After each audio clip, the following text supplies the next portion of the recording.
अगले 38 दिनों तक पूरे देश की निगाहें बिहार पर लगी रहेंगी, क्योंकि बिहार में जो चुनाव होने हैं उसका पूरा खाका आज सामने रखा गया है।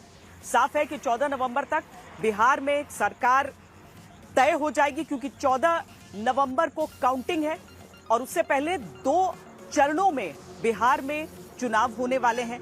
दरअसल केवल एक राज्य के चुनाव के तौर पर इसे मत देखिए, बल्कि ऑपरेशन सिंदूर को लेकर जनता के मन पर क्या प्रभाव पड़ा है, जीएसटी रिफॉर्म्स का जनता पर क्या असर पड़ा है, या फिर अगर हम विपक्ष के लिहाज से देखें तो वोट चोरी का मुद्दा कितना बड़ा मुद्दा वोटरों के लिहाज से है। इन सारी चीजों को लेकर परिस्थितियां साफ होने वाली हैं। तो चुनावी सरगर्मियां तो लगातार यहां पर चल ही रही थी, लेकिन अब जब तारीखों का ऐलान हो गया है तो उसके साथ ही इनमें तेजी आएगी। 2 चरण में मतदान है, चरण का मतदान है, उसके बाद 11 नवंबर को दूसरे चरण का मतदान है। दरअसल महापर्व छठ का जब उद्यापन हो जाएगा उसके बाद ही बिहार में जो वोट हैं वो डाले जाएंगे। पहले जो मध्य बिहार का हिस्सा है वहां पर वोट डाले जाएंगे और उसके बाद जो सीमावर्ती बिहार, यानी सीमावर्ती, चाहे आप नेपाल से बिहार के बॉर्डर को लगता हुआ समझे, यूपी से बॉर्डर को लगता हुआ समझे, पश्चिम बंगाल या फिर झारखंड, ये पूरा जो हिस्सा है ये दूसरे चरण में यहां पर मतदान होगा। कुल मिलाकर 14 तारीख को फिर यहां पर वोटों की गिनती होगी और उसके बाद सरकार का गठन यहां हो जाएगा। चुनाव आयोग के लिए बड़ी चुनौती थी, क्योंकि एसआईआर का जो पूरा एक्सरसाइज यहां पर हुआ था उसके बाद से विपक्ष बेहद आक्रामक रहा। अब जब चुनाव की तारीखों का ऐलान हो गया है तो पक्ष विपक्ष के नेता क्या कह रहे हैं आपको सुनाते हैं। अब बिहार को मुख्यमंत्री गिड़गिड़ाने वाला नहीं चाहिए, जो शेर की तरह दहराए, उस वैसा जो है सीएम जो है बिहार के लोगों को चाहिए, जो बिहार के अधिकार, हक और बिहार के लोगों के साथ इंसाफ कर सके। और इस बार सब लोग चाह रहे हैं कि महागठबंधन की सरकार बने और महागठबंधन की सरकार बनेगी और हम सब मिल कर के बिहार के साथ लोगों के साथ सरकार बनाएंगे। और जब तेजस्वी मुख्यमंत्री बनेगा तो कोई बिहार में ऐसा घर नहीं होगा जहां बेरोजगार हमारे भाई बहनें रहेंगे। ये दोनों के दोनों नेपो बॉय हैं, खानदानी। ये अगर साधारण परिवार में दोनों पैदा लेते, मोहल्ले का लोग नहीं पहचानता। इनकी क्या वक़्त है, एक का गांधी परिवार में पैदा लेना, दूसरे का लालू यादव का बेटा होना, क्या है इनका। लेकिन बड़ी बड़ी बातें कर रहे हैं, मुंगेरी लाल के हसीन सपने देख रहे हैं, बिहार में भ्रम फैलाया, पूरे देश में भ्रम फैलाया। ये क्या करेंगे, कुछ ही नहीं करेंगे। इतिहास हम पढ़ते हैं, तुलनात्मक विश्लेषण होता है। 2005 का पहले का बिहार, 2005 के बाद का बिहार, जहां 8,500 किलोमीटर सड़क है, आज 1,07,000 किलोमीटर सड़क है। जहां मेरे बच्चे इंजीनियरिंग के लिए, पॉलिटेक्निक के लिए, आईटीआई के लिए दूसरे स्टेट में भागते थे, आज हर जिले में सारा टेक्निकल कॉलेज मौजूद है। तो तुलनात्मक विश्लेषण होगा। हमने विकास किया, तुमने उन्माद फैलाया। हमने समाज में सामाजिक सौहार्द लाया, तुमने समाज का अशांति नरसंहार करवाया। पूर्ण रूप से हम लोग तैयार हैं। जनता के बीच में चुनाव में हम लोग अपने काम पर जा रहे हैं, तो काम के आधार पर जाएंगे तो स्वाभाविक है जनता के बीच में तैयारी है। इंडिया के बारे में जब बात करें तो हम पूरी तरह से तैयार हैं और इस बार जिस तरह से समर्थन हमें प्राप्त हो रहा है जमीन में लोगों का, बिल्कुल जन सैलाब है। भारतीय जनता पार्टी और एनडीए के पार्टनर टुगेदर हम एक बड़ी जीत की तरफ बढ़ रहे हैं। मुझे लगता है इस बार ऐतिहासिक जीत होगी एनडीए की और रिकॉर्ड सीटें भी आएंगी। राष्ट्रीय जनता दल पूरी कमर कस करके बिहार की जन भावनाओं के अनुरूप, जो बिहार का भावना है बिहार में बदलाव का, 2025 महागठबंधन 235, इसी संकल्प के साथ हम आगे बढ़ रहे हैं। चाहे वो जदयू हो या भाजपा, इनके पास कोई एजेंडा नहीं है। राजस्थान इस वक्त देश का वो राज्य है जहां पर सरकारी मुफ्त कफ सिरप पीने की वजह से बच्चों की जान चली गई। राजस्थान इस वक्त देश का वो राज्य है जहां पर राजधानी में ही एक अस्पताल के आईसीयू में आग लग जाती है, 7 मरीजों की मौत हो जाती है। यानी उस आईसीयू में जहां पर लोग इसीलिए भर्ती होते हैं ताकि जान बच सके। अब पहले कफ सिरप का जब मामला उठा था तब हमने देखा था कि राजस्थान के स्वास्थ्य मंत्री ने कितना संवेदनहीन बयान दिया था। इस बार सवाई मानसिंह अस्पताल में जहां पर आईसीयू में आग लगी, वहां के बारे में संवेदनहीनता की हदें जो है वो लांघी अस्पताल के जो अधिकारी हैं, अधीक्षक हैं, उन्होंने।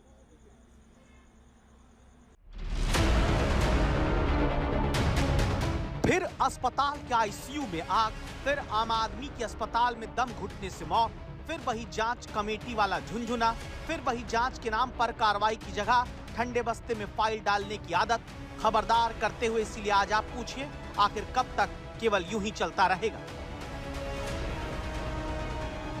क्योंकि अब की बार राजस्थान की राजधानी जयपुर में सरकार की नाक के नीचे चलने वाले सरकारी अस्पताल सवाई मानसिंह चिकित्सालय के ट्रॉमा सेंटर में रविवार रात 11:10 के आसपास दूसरे फ्लोर पर मौजूद आईसीयू में आग लगी। आम लोग जो अस्पताल जिंदगी की आस में आते हैं, आईसीयू में आग लग जाने के बाद अपने अपने मरीज को बेड पर लेकर किसी तरह बचाने के लिए भागते दिखे, ताकि आग लगने के बाद धुआं उस अस्पताल में दम न घोट दे जहां सरकार कहती है कि जनता की जान बचाई जाती है। लेकिन क्या हुआ? पहले आग लगने के तुरंत बाद अस्पताल के बाहर रोते बिलखते टूटते परिजन दिखे। मरीजों के परिजन इस तरह से रो बिलख रहे हैं कि जो आईसीयू में भर्ती थे वो कहाँ गए पता नहीं चल पा रहा है। कौन थे? कुसमा नाम थी, कुसमा नाम थी, मेरी माँ थी मेरी। आपकी माँ थी जी। कुछ पता नहीं चल पा रहा। अब कुछ पता नहीं चल पा रहा। सुबह 2 घंटे से ऐसे बोले, 10 मिनट में बता रहे, 10 मिनट में बता रहे हैं, ऐसे बोल रहे सब। देखिए इन चेहरों को, ये वो लोग हैं जिन्होंने राजस्थान की राजधानी के सरकारी अस्पताल में आईसीयू में लगी आग के बाद अपनों को अपनी आंखों के सामने दम तोड़ते देखा। लेकिन अब देखिए इस चेहरे को। नाम है डॉक्टर सुनील भाटी, अधीक्षक सवाई मानसिंह अस्पताल, जिनसे सीधे पूछा गया आखिर अस्पताल में आग लगने का जिम्मेदार कौन है, जवाबदेही किसकी है। संवेदनहीनता के साथ मरीजों के जख्म पर नमक मलते हुए अधीक्षक कहते हैं अधिकांश मरीज पहले ही गंभीर हालत में थे और फिर जिम्मेदारी के सवाल पर पल्ला झाड़कर भागने लगे। सारे न्यूरोसर्जरी के पेशेंट थे, सारे अधिकांश पेशेंट वेंटिलेटर थे, गंभीर स्थिति में थे, लेकिन शिफ्ट करते समय और जो भी ये इस तरह से आग लगना बड़ी लापरवाही है। इसके बारे में फिर बैठ के बात करेंगे। अभी एक बार अपनी व्यवस्थाएं देख लें, आपका समय है। अभी सबसे अभी अपने सबसे बड़ी देखिए वो सही बात है, लेकिन सबसे बड़े अस्पताल में इस तरह की घटना हुई कि 7 मरीज मर जाए आईसीयू में, आपको लगता नहीं कि बिल्कुल बात है, बिल्कुल दुखद घटना है। और जिम्मेदार कौन है? जिम्मेदार कौन है? सुनील भाटी जी, सुनील भाटी जी जिम्मेदार कौन है? जिम्मेदार देखते हैं इसमें किसकी जिम्मेदार रहती है, आप बताइए। होती है। 2 घंटे बाद भी मरीज बचाए नहीं जा सके हैं। वहाँ पर शिफ्टिंग के हम 12:30 बजे आए हैं तो धुआं भरा हुआ था। क्या स्थिति है अस्पताल की? देखो पूरा फायर ब्रिगेड पूरा आ गया था, पुलिस सब कुछ आ गया, लेकिन 7 लोग तो लेकिन नहीं हो पाए थे ना। सारी व्यवस्थाएं थे, सारे डॉक्टर्स प्रशासन सारा आ गया था, लेकिन जैसी भी स्थिति है जी। फिर कैसे 7 लोग मर गए कि कौन जिम्मेदारी लेगा? ये तय होगा। सवाई मानसिंह अस्पताल के अधीक्षक, जिनके पास कोई जवाब नहीं है कि अस्पताल में इलाज के लिए आए 7 मरीजों की मौत हो गई दम घुटने से, जलने से। आप सोचिए कितनी दिल दहला देने वाली ये घटना है। अधीक्षक जवाब क्यों नहीं देते, इसकी वजह हम बताते हैं। दावा है कि आग अस्पताल में आईसीयू के पास स्टोर रूम से लगी। आग लगने की वजह शॉर्ट सर्किट बताया गया। अपनों को खोने वालों का दावा है रात में बचाने के लिए कोई स्टाफ तुरंत नहीं आया। ये माताजी अपने बेटे को लेकर आई थी और सुबह से रो रही है क्योंकि उनके बेटे की मौत हो गई। अब आग लगी तो कोई बचाने वाला नहीं आया था? वही सारा स्टाफ बिल्कुल ही नहीं था। ये तो क्या है, आप सिर्फ परिजनों के आदमी थे ना, वही सहायता कर रहे थे। मौतों का जिम्मेदार कौन है? क्योंकि जिस तरह से स्टोर रूम में आग लगी है, स्टोर रूम में आग लगने के बाद वहां पर कोई अगर स्टाफ होता तो बचाया जा सकता था। 11:10 पर धुआं निकलना शुरू हुआ है। 11:20 पर स्टाफ से कहने के लिए गए हैं परिजन कि यहां पर धुआं निकल रहा है, कुछ कीजिए, लेकिन कोई था ही नहीं वहां पर। उसके बाद जैसे तैसे यहां पर लोग निकाल के अपने अपने परिजनों को लेकर भागे हैं नीचे, और वहां पर जाके जो स्थिति बनी है, अब आप कल्पना कर सकते हैं कि ये पूरी सड़क जो देख रहे हैं सवाई मान सिंह अस्पताल के लोग बिस्तरों पर पड़े थे। डॉक्टर कंपाउंडर सब गए थे, पेशेंट को हमने खुद निकाला। हमारे पेशेंट को 1-1.5 घंटे बाद हम खुद निकाले अंदर से। 1.5 घंटे बाद 11:20 पे जो फायरिंग आग लगी थी और हमने 1.5 घंटे बाद हमने खुद को उनको कोई सहायता नहीं मिली हमें यहाँ। यह है हकीकत उस अस्पताल की जो राजस्थान की राजधानी में है, जहां से सरकार चलती है। सरकार अब कहती है कि जांच के लिए कमेटी बना दी, लेकिन क्या कोई सजा पाएगा? जबकि एक हकीकत यह भी है कि 2019 से 2024 के बीच 5 साल के भीतर देश के 11 अस्पतालों में आग लगने से 107 आम लोगों की जान गई और जांच के नाम पर कभी कोई कठोर सजा पाया ही नहीं। तो क्या अब यही जयपुर में भी होगा? शरद कुमार, जयपुर आज तक। अस्पताल में आग वाले मामले में इस बीच बड़ी खबर आ रही है, कार्रवाई की यह खबर है जिसके बारे में हम आपको बता दें कि सवाई मानसिंह अस्पताल के ट्रॉमा सेंटर में आग लगने की घटना के बाद अब अधीक्षक सुनील सिंह भाटी, ट्रॉमा सेंटर के प्रभारी डॉक्टर धाकड़, दोनों को पद से हटा दिया गया है। अधिशासी अभियंता निलंबित कर दिया गया है। फायर सेफ्टी का काम देख रही एजेंसी के खिलाफ FIR दर्ज करने के निर्देश दे दिए गए हैं। तो आखिरकार अब एक्शन इस पूरे मामले में नजर आ रहा है।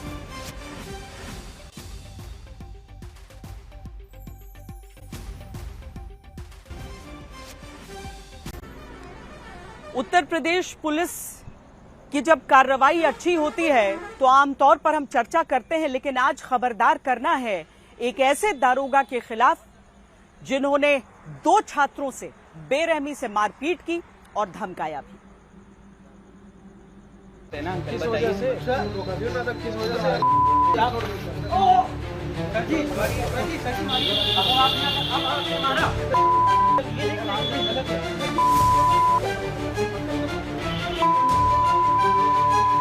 अब इसे वर्दी का घमंड कहें या दरोगा होने का गुमान या फिर वर्दी की गर्मी, जगह है कानपुर, जहां गलती पूछना एक नौजवान को भारी पड़ जाता है। किस वजह से? किस वजह से? दिमाग लगा रहे हो? सॉरी, आपने ये गलत कर दिया। आप पूछो पड़ताव देने वाले कानपुर के किदवई नगर चौकी प्रभारी या अमित विक्रम त्रिपाठी, जो अपनी करतूत की वजह से उत्तर प्रदेश पुलिस की साख पर पट्टा लगा चुके हैं, अपराध कर चुके हैं। सॉरी, आपने ये गलत कर दिया। आप आप देख रहे हैं अंदर क्यों जाएंगे? मैं क्यों जाऊंगा? अंकल, मैं आप ये क्या कर रहे हैं? मैंने कहा। तो कानपुर में रविवार को एक नौजवान पुलिस चौकी में अपनी गलती पूछता रहा और दरोगा साहब को यह सवाल इतना अखरा कि दरोगा तो दरोगा, उसके सिपाही ने भी इस नौजवान पर थप्पड़ बरसाने शुरू कर दिया। वही दुरुस्त कर देंगे, भी दुरुस्त कर देंगे, परेशान मत हो, परेशान मत हो, दुरुस्त कर देंगे।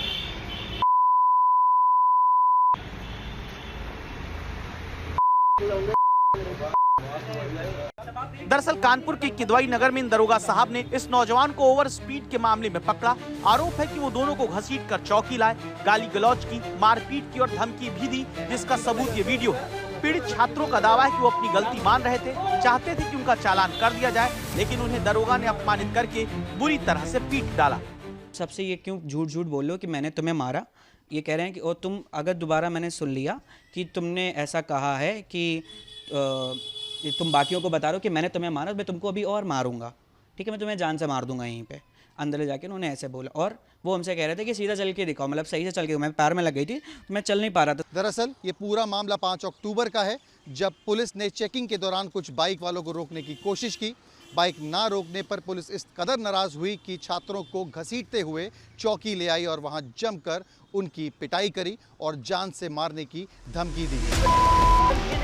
वीडियो वायरल होने पर आरोपी दरोगा को लाइन हाजिर कर दिया गया, लेकिन सवाल है कि क्या ये काफी है?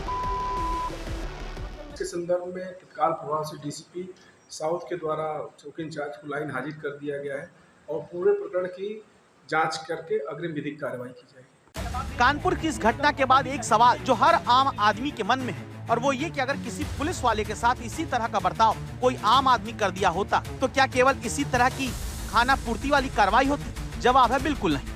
अगर वीडियो में पीटने वाले पुलिस वाले की जगह कोई आम आदमी होता तो उस पर भारतीय न्याय संहिता की धारा 115 भाग 2 स्वेच्छा से चोट पहुंचाना, धारा 356 सार्वजनिक स्थान पर अश्लील भाषा का प्रयोग करना और धारा 352 किसी व्यक्ति का अपमान करके उसे उकसाना के तहत मुकदमा दर्ज किया जाता, जिसमें 1 साल तक की सजा, 2 साल तक की कैद या फिर दोनों के साथ 3 महीने की कैद या 500 रुपए का जुर्माना या फिर जुर्माना, तीनों चीजें हो सकती थी। जानकार कहते हैं कि इस मामले में धारा 126 भाग 2 भी लग सकती है, क्योंकि कोई व्यक्ति अगर किसी अन्य व्यक्ति को गैर कानूनी तरीके से कहीं रोकता है या बंदी बनाता है तो उसे 1 साल की सजा हो सकती है। जैसे इस मामले में पुलिस को चालान करने का अधिकार था, लेकिन इस युवा को चौकी ले जाने का अधिकार नहीं था।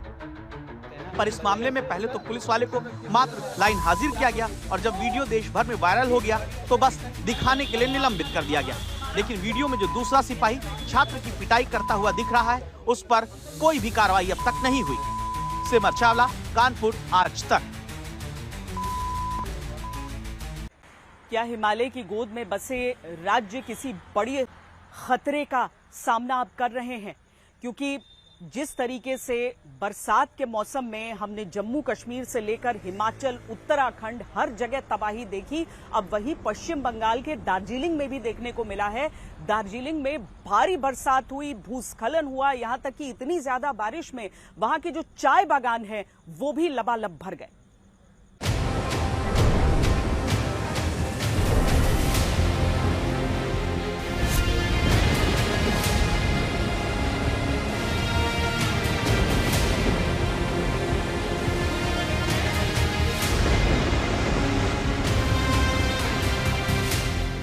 इस बार मानसून में हिमाचल में बादल फटने से तबाही सबने देखी। धराली में आए फ्लैश फ्लड की तबाही को भी देश भूला नहीं। जम्मू कश्मीर के किश्तवाड़ में बादल फटने से बर्बादी ने नया खतरनाक रिकॉर्ड बना दिया।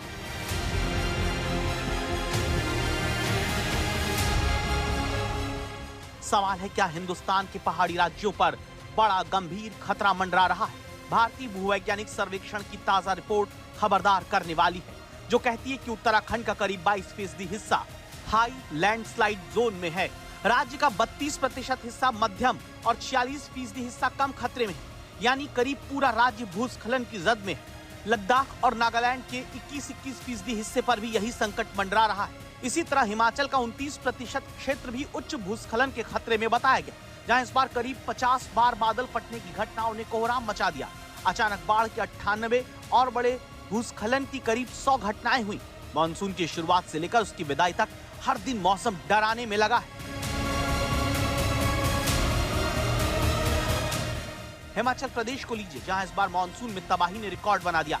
बारिश खत्म हुई तो 20 दिन पहले ही बर्फबारी होने से तापमान में तेज गिरावट दर्ज की गई। श्रीनगर का भी यही हाल है। पूरे जम्मू कश्मीर में सोमवार सुबह से जमकर बारिशें हो रही है और पहाड़ों पर इस मौसम की पहली बर्फबारी ने दस्तक दी है। कश्मीर के पहाड़ों पर हुई जबरदस्त बर्फबारी के बाद कश्मीर में अब ठंड के मौसम की शुरुआत हुई है। तापमान में जबरदस्त गिरावट आई है। यहाँ तक कि अगर श्रीनगर की बात की जाए तो सोमवार में दिन का अधिकतम तापमान 13 डिग्री सेंटीग्रेड था और रात में अगर बात करें तो तापमान 10 डिग्री से भी नीचे लुढ़कने का अनुमान जताया जा रहा है। जम्मू कश्मीर, हिमाचल प्रदेश, उत्तराखंड जैसे हिमालय की रेंज में आने वाले पहाड़ी राज्यों में तबाही आगे बढ़ते हुए नेपाल होते हुए दार्जिलिंग पहुंच चुकी है। पश्चिम बंगाल का उत्तरी इलाका शनिवार रात से भारी बारिश और भूस्खलन की चपेट में आ गया। भूस्खलन की कई घटनाओं के बीच एक ब्रिज ढह गया। दार्जिलिंग और सिक्किम का संपर्क टूट गया। रविवार को दार्जिलिंग में 24 घंटों के अंदर 16 इंच पानी गिर गया। इतनी बारिश 1998 के बाद पहली बार हुई। और 2:30 बजे पुल गिर गया, तभी हमको डर लगने लगा क्योंकि पुल में ब्लॉकेज होके पानी आने लग गया ना घर पे। तो हम लोग तो 3 बजे यहाँ से निकल गए, कहीं सेफ जगह में जाके रहे। फिर सुबह आया तो सुबह घर पूरा ले गया था। मतलब आपका घर चला गया? हाँ, मेरा और मेरा दीदी का घर चला गया। दोनों घर? हाँ जी।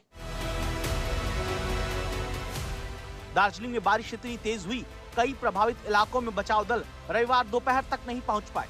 लोगों को खुद ही अपने बचाव में जुटना पड़ा। रात को जब 12 बजे तक तो हम लोग नहीं सोए थे, ऐसे बारिश हो रहा था ना, रात के टाइम में बहुत सारा बारिश हो रहा था, तो हम लोग ऐसे बात कर रहे थे और फिर बात करते करते बहुत सारा बारिश हो रहा था, तो हम लोग को पता चला कि 12 साढ़े 12 के टाइम में तो नदी बढ़ के वो नीचे नाला तक आ गया था। फिर हम लोग खिड़की खोल के देखा तो पूरा नदी बढ़ गया था और हम सेफ जगह में यहाँ से थोड़ा आगे दूर जाके बैठ गया। फिर वहाँ से सुबह होते होते 5 बजे के टाइम में हम करीब वापस आया तो आधा घर पूरा चला गया। तो फिर ऐसे देखते देखते हम लोग सामान भी कुछ निकाल नहीं पाए, क्योंकि नदी इतना बढ़ गया था कि हम लोग को घर के अंदर जाने का भी वो नहीं हुआ, हिम्मत नहीं हुआ, कि आधा जमीन चला गया था ना, इसीलिए हम लोग कुछ भी निकाल नहीं पाए। दार्जिलिंग में नदी में सैलाब उठा और वो किनारों को बहा ले गया। देखते ही देखते आसपास बने घर नदी की लहरों में समा गए। भारी बारिश और भूस्खलन के चलते रेस्क्यू टीम के सामने मुश्किलों का पहाड़ खड़ा हो गया। अभी तो चिंता कम है, लेकिन ऊपर में जब बारिश होगा तो फिर अब हम लोग को डर होगा। अभी जब ऊपर में जब बारिश होगा तो फिर पानी। कल रात को बारिश हुआ था इधर? कल नहीं हुआ, इसलिए थोड़ा पानी कम हो गया। अगर पानी ज्यादा होने से, ऊपर होने से, फिर हम लोग को यहाँ पर पानी और बढ़ेगा। अभी तो मॉल तो ठीक ही है, लेकिन नीचे का आदमी लोग के लिए खतरा ही है। यहाँ से पानी डूब जाएगा तो फिर नीचे का आदमी को लिए तो खतरा है।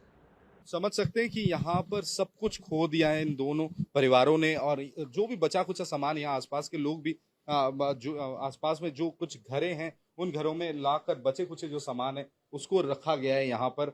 और इसके अलावा कोई भी साजो सामान यहाँ लोगों के पास और नहीं बचा है। खासकर वो जो मकानें जो पूरी तरीके से पानी में चली गई हैं, ना उनके पास रहने को घर है, ना ही घर बनाने के लिए जमीन है। इस समय सरकार से वो गुहार लगा रहे कि सरकार आगे आए और उनकी मदद करे।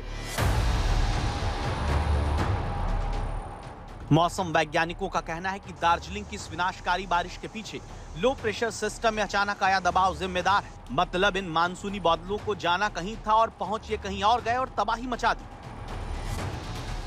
भारी बारिश के कारण उत्तर बंगाल में बाढ़ की स्थिति है और इस समय हम दार्जिलिंग में मौजूद है और मिरिक के काफी नजदीक हम मौजूद है। ये वो आयरन ब्रिज है जो लोहे का पुल गिरता हुआ हमने देखा था, वो इस समय बालासन नदी के ऊपर पूरी तरीके से ध्वस्त स्थिति में पड़ा हुआ है। आप देख सकते हैं कि पानी का जो बहाव है वो काफी ज्यादा तेज है। हालांकि पानी का जो स्तर है कुछ हद तक कम हुआ है। कल रात जो स्तर था उससे काफी ज्यादा बढ़ा जरूर है, लेकिन परसों जिस तरीके की स्थिति हमें देखने को मिला था, स्थिति उतना गंभीर इस समय नजर नहीं आ रहा। लेकिन ये जो मेन पुल है ये मिरिक और सिलीगुड़ी को जोड़ता है और ये पुल ध्वस्त होने के कारण जो कनेक्टिविटी है आवाजाही पूरी तरीके से ठप पड़ चुका है और इस समय इस पुल को ठीक करने का जद्दोजहद किया जा रहा है। लेकिन दार्जिलिंग को लेकर भी खतरा टला भी नहीं है। मौसम विभाग ने यहाँ अगले 24 घंटे में भारी बारिश की आशंका जताई। ऐसी ही चेतावनी उत्तर पश्चिमी राज्यों को लेकर भी दी गई है। जम्मू कश्मीर, हिमाचल, हमारा अनुमान है वेरी हैवी रेनफॉल स्नोफॉल हो सकती है 12 सेंटीमीटर से ज़्यादा। उत्तराखंड में हैवी रेनफॉल रहने का अनुमान है आज और कल के लिए। पंजाब के लिए भी आज वेरी हैवी रेनफॉल रह सकती है। इसके अलावा हरियाणा के लिए भी हैवी रेनफॉल रहने का अनुमान है और नॉर्थ राजस्थान के लिए भी। दिल्ली एनसीआर के लिए भी जो हमारा आज के लिए फोरकास्ट है वही है, लाइट मॉडरेट रेनफॉल रहेगी। जो कल भी मॉर्निंग में रहने का अनुमान है। तो देश के कई राज्यों से मानसून की औपचारिक विदाई हो गई, लेकिन पहाड़ी राज्यों पर खतरा बरकरार है। कहने की जरूरत नहीं कि अगर दार्जिलिंग जैसी बारिश आगे भी हुई तो हालात और भी खतरनाक हो सकते हैं। तपन सिंह गुप्ता, दार्जिलिंग, आज तक।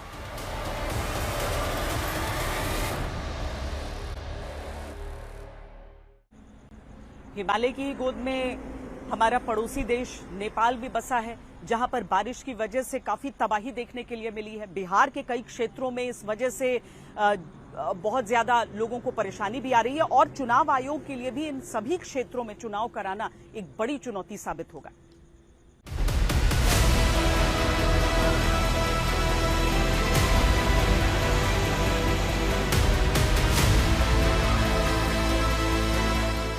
नेपाल की बारिश बिहार में तबाही लाती रही। इस बार भी यही हुआ। नेपाल में 5 दिनों से लगातार बारिश से बिहार के कई जिले डूब गए। बिहार में नदियां उफान पर आ गई। और हम इस वक्त नेपाल में मौजूद हैं और मेरे पीछे आप ये देख सकते हैं, ये कोसी बराज है और क्योंकि पानी की रफ्तार देखिए और जो बारिश हुई है नेपाल में पहाड़ी इलाकों में, वो पूरा पानी जो है वो अब बिहार में प्रवेश कर रहा है कोसी बराज के जरिए। आप देखिए बराज के 56 गेट जो है वो खोल दिए गए हैं क्योंकि हालात इतने ज्यादा गंभीर हो गए हैं। नेपाल में भारी बारिश के बाद कोसी बैराज के सभी गेट खोलने पड़े। हाहाकार मचाता हुआ ये पानी नेपाल से सटे बिहार के कई इलाकों में जा घुसा। भारत नेपाल सीमा से सटे अररिया जिले के बघुआ और बथनाहा गांव में बाढ़ ने तबाही मचा दी। नेपाल के तराई क्षेत्रों से लगातार आ रहे पानी और परमान नदी के उफान ने इन इलाकों को पानी में डुबा दिया। बाढ़ का पानी घरों में घुसने से लोग अपने आशियाने छोड़ ऊंची जगहों पर शरण लेने लगे।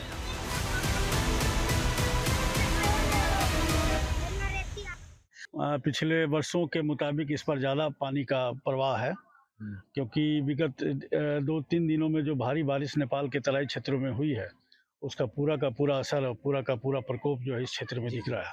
जी जी। क्या नाम हुआ आपका? सदानंद ऋषिदेव।